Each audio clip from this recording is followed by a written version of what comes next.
אבל אני רציתי לומר משהו קטן על הסרטון הקודם.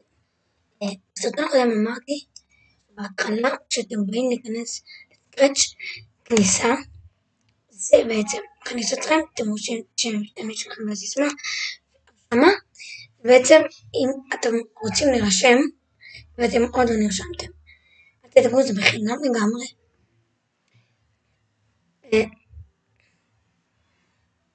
זה כל מה שרציתי להסביר כדי שלא תדאגו.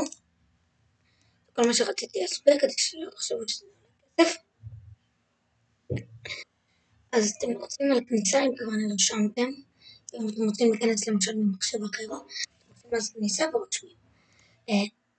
הרשמה זה בעצם לרשם, ליצור לכם שמשתמש בסיסמה.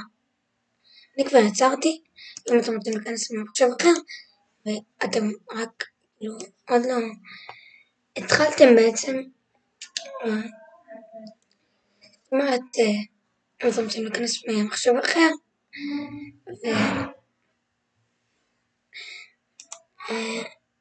אז אני פשוט לוחצים על כניסה, רושמים את הסיסמה שלכם, ואם עוד לא נרשמתם אז תרשמו על הרשמה.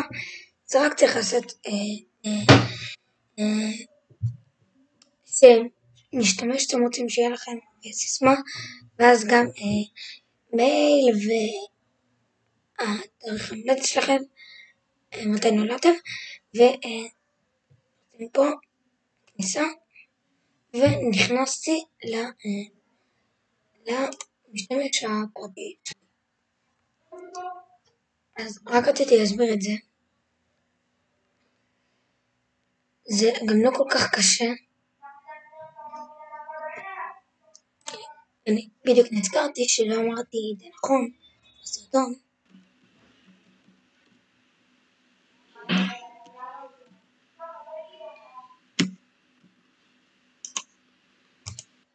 בסוף הסרטון יהיה למעלה כזה, יהיה כפתור להרשמה